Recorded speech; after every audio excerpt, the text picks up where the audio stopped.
नमस्कार साथियों। Supreme court और हाई कोर्ट की तरफ से सीनियर सिटीजन्स के लिए समय समय पर नए नियम और नई नीतियां आती रहती हैं, जिसका मकसद ये होता है कि किसी भी वरिष्ठ नागरिक के साथ, किसी भी बुजुर्ग व्यक्ति के साथ, समाज में या उनके परिवार में किसी तरह का उत्पीड़न ना हो, ना मानसिक ना शारीरिक, और ना ही उनसे उनकी संपत्ति जबरदस्ती छीनी जाए और उन्हें सम्मान के साथ रहने दिया जाए। इसी के नियम को लेकर के सुप्रीम कोर्ट ने कई नियम सीनियर सिटीजन्स के लिए बनाए हैं। आज ऐसे ही 4 नए महत्वपूर्ण नियमों के बारे में मैं आपको बताने वाला हूं, जो ना सिर्फ कुछ राज्यों में बल्कि पूरे देश में लागू हो चुका है। और आज अगर इन 4 अधिकारों को आप जान लोगे तो यकीन मानिए कि आने वाले समय में जो भी आपकी ज़िंदगी है उसमें आप कभी भी परेशान नहीं होगे। तो आइए वीडियो को स्टार्ट करते हैं और एक एक करके सभी चीज़ों को विस्तार से समझते हैं।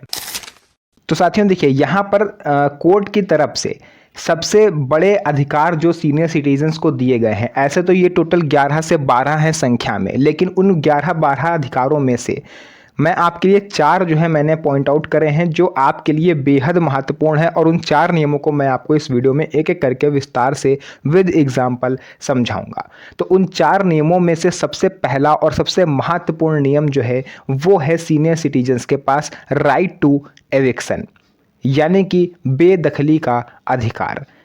आप लोगों ने कई बार देखा होगा कि जो परिवार होता है, सारे परिवारों में तो नहीं कहेंगे बट मोस्टली 70 से 80% परिवारों में कोई ना कोई औलाद है बुजुर्गों की, कोई ना कोई संतान ऐसी है जो दुष्ट निकलती है, नालायक निकलती है।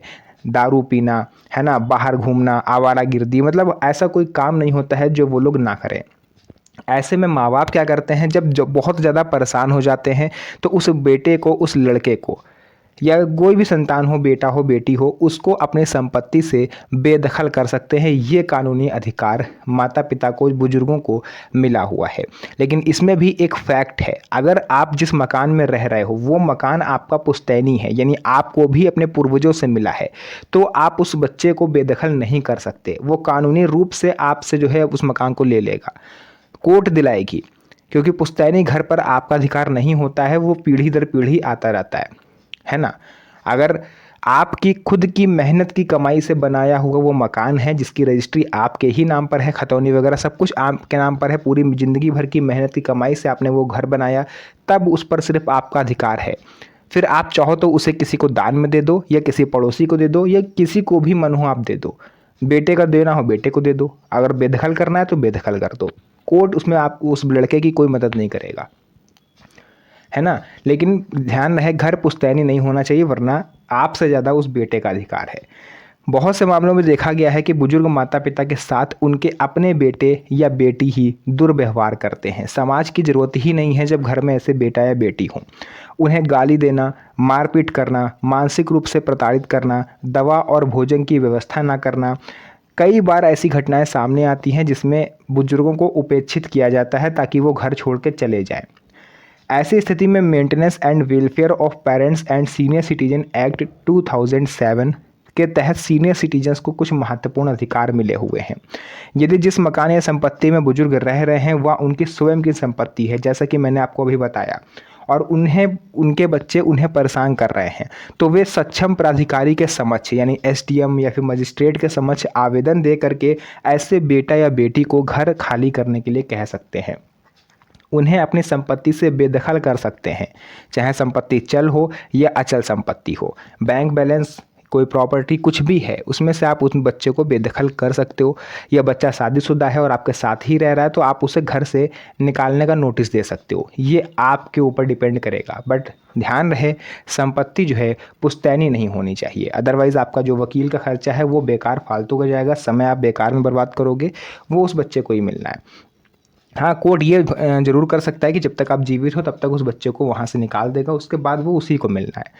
इसके अलावा अधिकार नंबर 2, राइट टू मेंटेनेंस, यानी भरण पोषण का अधिकार। कई बुजुर्ग ऐसे होते हैं जिनकी बुढ़ापे में आय का कोई साधन नहीं होता। अक्सर प्राइवेट जॉब करने वाले लोग, असंगठित क्षेत्र में कार्य करने वाले लोग, जैसे निर्माण श्रमिक हो गए, मजदूर, है ना, सब्जी बेचने वाले, फल बेचने वाले, छोटा मोटा काम करने वाले, यानी दिन का कमाना वही रात को खाना, डेली का है। तो ऐसे लोगों को 60 या 65 साल के बाद कहीं कोई काम नहीं मिलता, और वो घर पर बैठ जाते हैं खाली। फिर उनकी एक ही उम्मीद होती है कि उनके बेटे उनको पालेंगे, जिस तरह से उन्होंने अपने बच्चों को बचपने में पाला, किसी चीज़ की कमी नहीं महसूस होने दी, तो वही माँ बाप उम्मीद करते हैं कि बच्चा भी मेरे साथ ऐसा ही करेगा। लेकिन कुछ लोग करते भी हैं, लेकिन अधिकतर बच्चे जो है नालायक निकल जाते हैं और वो माता पिता को प्रताड़ित करने लगते हैं कि एक भी पैसा दे नहीं रहे हैं और उल्टा खा अलग से रहे हैं, घर में रह रहे हैं सो अलग। तो ऐसे लोग की नीयत ये होती है कि कैसे भी करके माँ बाप को निकाल करके वृद्धाश्रम भेज दिया जाए या उन्हें घर से भगा दिया जाए। तो इसीलिए सुप्रीम कोर्ट ने सभी सीनियर सिटीजन्स को राइट टू मेंटेनेंस का अधिकार दिया है। यानी आप अपने बच्चे से, अपने उत्तराधिकारी से, अगर वो कमा रहा है, उसकी सैलरी अच्छी खासी है, तो आप उसमें से मेंटेनेंस का जो भत्ता है वो ले सकते हो। यानी भरण पोषण भत्ता आप मांग सकते हो, जिस तरह से तलाकशुदा महिला अपने पति से मांगती है, जिसको एलिमनी बोलते हैं। तो आप भी अपने बच्चों से मांग सकते हो। ये सुप्रीम कोर्ट ने आपको राइट दिया हुआ है। वो बच्चे की सैलरी पर डिपेंड करता है। अगर वो 20,000 कमा रहा है तो उसमें से उस हिसाब से देगा, 5,000, 6,000, 1,00,000 रुपये कमा रहा है तो उस हिसाब से देगा। यानी सैलरी के हिसाब से कोर्ट जो है ये तय करता है कि वो आपको कितना मेंटेनेंस देगा। यदि आपके बेटे या बेटी आर्थिक रूप से सक्षम होने के बावजूद आपका खर्च नहीं उठा रहे हैं, दवाइयों की व्यवस्था नहीं कर रहे हैं, भोजन तक उपलब्ध नहीं कराते हैं, तो कानून ऐसे बुजुर्गों को भरण पोषण मांगने का अधिकार देता है। वे सक्षम अधिकारी के समक्ष आवेदन देकर अपने बच्चे से हर महीने निश्चित राशि दवा, इलाज या अन्य आवश्यक खर्च की मांग कर सकते हैं। ये आपका अधिकार है जो कि सुप्रीम कोर्ट ने आपको दिया हुआ है। सीनियर सिटीजन के 2 कानूनी लाभ। देखिए, बहुत कम लोगों को यह जानकारी होती है कि सीनियर सिटीजन एक्ट के तहत ही नहीं बल्कि अन्य कानूनी प्रावधानों के माध्यम से भी आप भरण पोषण का दावा कर सकते हैं। यदि बच्चे सक्षम हैं लेकिन माता पिता की देखभाल नहीं कर रहे हैं, तो कानून उन्हें जिम्मेदारी निभाने के लिए बाध्य कर सकता है। यानी आपके बच्चों को आपको भरण पोषण देना ही होगा, चाहे किसी भी कंडीशन में हो। तो ये कुछ महत्वपूर्ण अधिकार हैं जो हर सीनियर सिटीजन को मिले हैं 60 साल की उम्र पूरा करते ही। अधिकार नंबर 3, राइट टू कंप्लेंट। ये तीसरा कानूनी लीगल राइट है जो आपको मिला हुआ है, यानी शिकायत का अधिकार। वैसे तो भारत में सभी को ये अधिकार है, लेकिन सीनियर सिटीजन्स को कुछ स्पेशल पावर्स मिली हैं। यदि किसी बुजुर्ग के साथ मारपीट करी जाती है, गाली गलौज करी जा रही है, मानसिक प्रताड़ना दी जा रही है, अपमानित किया जा रहा है या दवा या इलाज से उन्हें जानबूझकर वंचित रखा जा रहा है, तो इस केस में जो बुजुर्ग हैं उनको कंप्लेन करने का अधिकार भी है। सीनियर सिटीजन पुलिस में शिकायत कर सकते हैं, मजिस्ट्रेट के समक्ष बयान दर्ज करा करके शिकायत कर सकते हैं। ज़रूरत पड़ने पर एफआईआर भी कराई जा सकती है और संबंधित कानूनों के तहत कार्रवाई होगी। इसका उद्देश्य बुजुर्गों को भय मुक्त वातावरण प्रदान करना है ताकि वो आत्मसम्मान के साथ, स्वाभिमान के साथ अपना बचा हुआ जीवन निर्वाह कर सकें। इसके अलावा देखिए, जो हमारा चौथा राइट है वो साथियों आ जाता है अपनी दी हुई संपत्ति को वापस लेने का अधिकार। और ये एक ऐसा अधिकार है जो सीनियर सिटीजन्स के अलावा भारत देश में किसी को भी नहीं प्राप्त है, चाहे वो सुप्रीम कोर्ट का जज हो या कोई मंत्री हो। यह सीनियर सिटीजन्स के लिए सबसे महत्वपूर्ण अधिकारों में से एक है।